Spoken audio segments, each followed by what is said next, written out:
We are going to another episode of HardFoul Radio. This is the show that values time and puts God first. So let's get into it. To be totally honest with you guys, I'm not live right now. Feeling a little under the weather, so I'm trying to knock this out Sunday morning. So I don't know how I'm going to feel tomorrow morning. So we are not live, but I'm still getting that episode out to you. Let's get started. You can't start anywhere else but the NBA champion and the New York Knicks. And we're going to have a lot of talk about throughout the whole episode today about how well they played Jalen Brunson. We're going to talk about the Spurs. But I'm going to start off like this because it's the only way I know how to view sports. We joke that sports is a mental illness.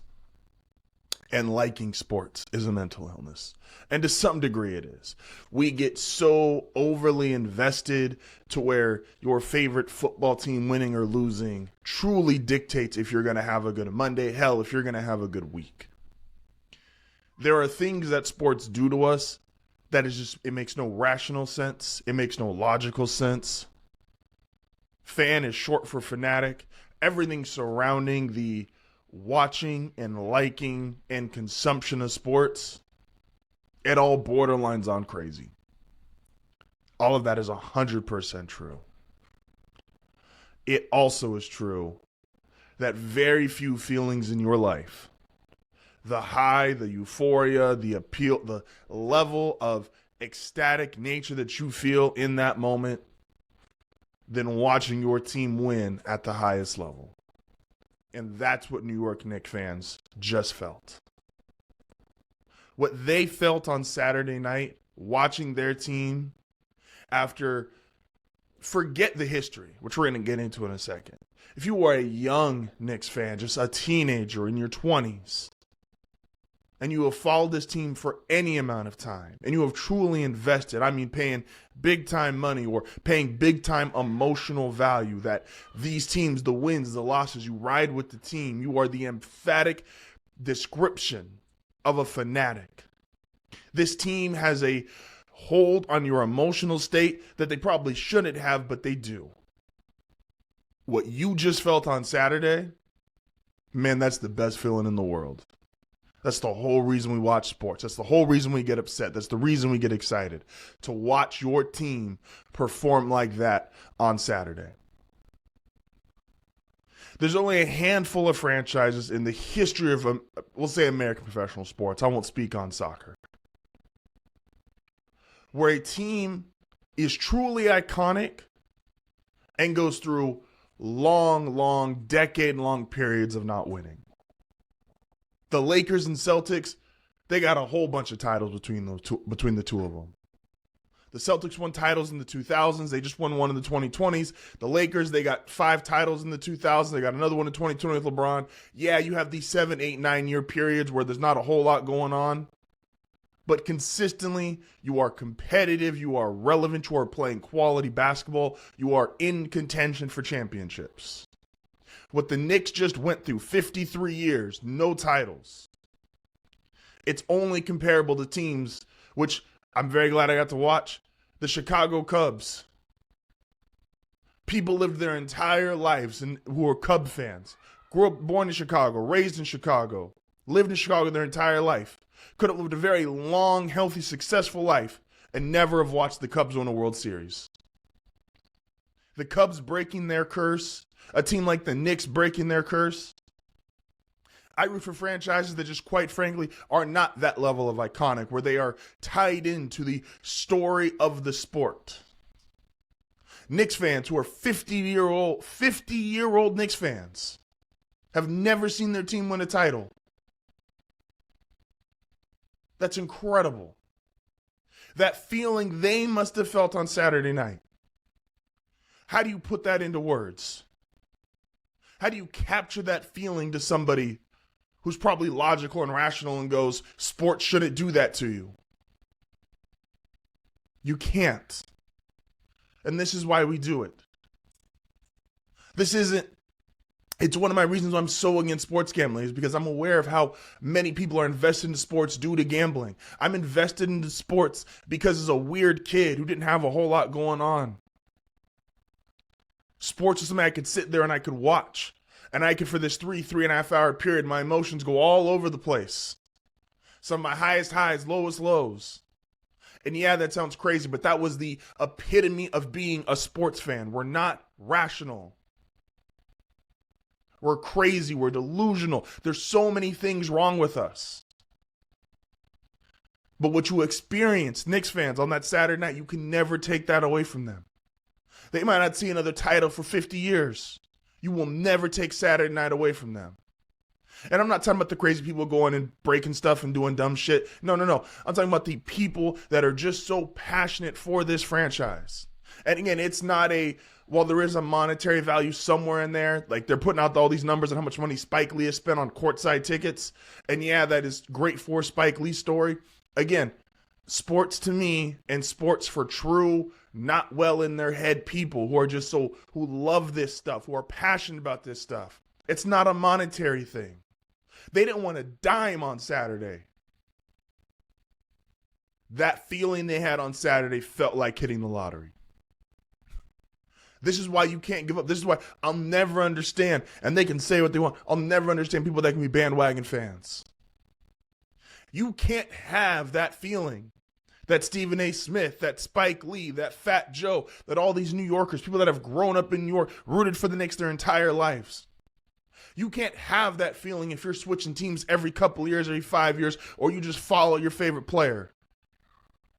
And I'm not here to criticize those people. You do what you want. It's your own choice. You're an adult. You're a grown human being. But you didn't have the euphoria that those fans had on a Saturday night. Man, I'm starting to sweat. This is what professional sports is supposed to give you. It's not about gambling. It's not about being right. It's not about hot takes. It's not about that feeling that Knicks fans got to enjoy on Saturday night. Man, you can never take that away from them. That is the epitome of being a fan. I always go here. We'll end the first segment on this because I'm starting to sweat. Again, like I said, I'm sorry, I'm a little under the weather. Today's show might even be cut shorter, even if it's pre-recorded. You're going to have to roll with me. I always use this story when I picked to be a Broncos fan. And I always tell the story. I watched the Chargers-Chiefs game. I didn't like either of them. My uncle had this poster, all 32 NFL teams. I chose one. I picked the horse. What I don't ever say about that story is there was a second team that caught my eye. The second team that caught my eye was a horseshoe. It was the Indianapolis Colts. And if you go from the time frame that I was a young fan, the Broncos had Jake Plummer, Jay Cutler, Kyle Orton, Tim Tebow. The Colts had this guy named Peyton Manning. They were consistently winning 12-plus games. And yeah, you could say the playoff success wasn't there, but as a kid, I watched Peyton win a Super Bowl in 2006. I watched his team constantly win his division, constantly be in the playoffs. My team wasn't that. My team didn't have that level of success. It would have been very easy in that moment. And I thought about it once. I'm being really introspective and personal here. I thought about it once. I was taking a shower and I was like, man, what if I was just a Colts fan? I remember liking the jersey. I liked Peyton Manning. What if I just switched and became a Colts fan? I didn't. I was like, I gotta stick with Denver. Again, if you want to be a team-to-team person, you want to root for a player, okay, that's cool. That's your prerogative. That's your person. That is your own personal thing to do. Cool. I'm not here to tell you what to do as an adult or as your own individual. But sticking with the Broncos, ironically enough for me, led Peyton Manning back to my fandom. And then I watched my team get to the Super Bowl, and I watched them get absolutely destroyed. I had a college class. I was still in college at the time, and our professor gave us this little side project for some extra points where he's like, look, write down every single commercial what you see because you're trying to give us a point about marketing. I watched the entire ass whooping. The entire Legion of Boom, maybe the most dominant championship performance the last 25 years in any sport. The ass whooping they put on the 2013 Denver Broncos. And I showed up that next day and I was like, hey man, I got all your ads. Or I got all the commercials. I was distraught. I was at a low. Everything sucked about that day, that week, that month. Denver came off an historic season. Peyton Manning had 55 touchdown passes. Highest scoring offense in NFL history, still to this day. And then in 2015, Peyton Manning's arm is falling off. You have Von Miller, the no-flies on that defense. You're like, man, can they just pull this off? Brady, I remember my roommate, who was also a Broncos fan. We're watching the AFC Championship game the entire time. This fear of Tom Brady's going to rip your heart out again. Because you're dealing with a still relatively, we didn't know at the time, but it's still relatively in his prime Tom Brady, considering how long he played, and a Peyton Manning with half an arm.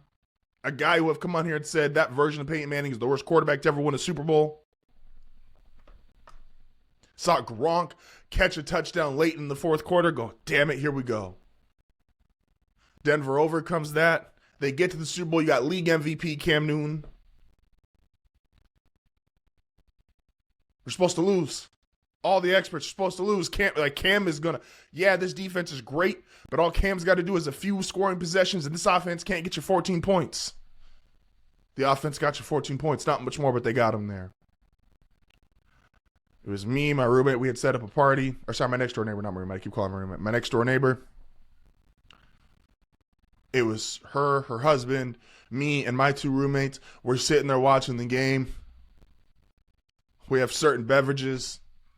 We're feeling ourselves. It's not a great Super Bowl, but you're so hyped and anticipated for your team. And when Denver won that Super Bowl, man, I have not felt that feeling since. And Denver went on a decade long of being ass post the Super Bowl, post Peyton Manning retiring. Denver was awful. At no point could I ever switch my fandom. That feeling of euphoria that I felt in 2015, that feeling of euphoria the Knicks fans felt on Saturday night. It is that feeling of euphoria and then some that Cubs fans felt when they finally won. You truly cannot replicate it. You cannot duplicate it. You cannot even there's very few things in life that get you that level of feeling. That's what being a sports fan is. So congratulations to the New York Knicks, your NBA champions. I was dead wrong about them all playoffs. But congrats to that team, that fan base, that feeling you guys all felt on Saturday night. You earned every little bit of it. Congratulations to New York Knicks, 2026 NBA champions.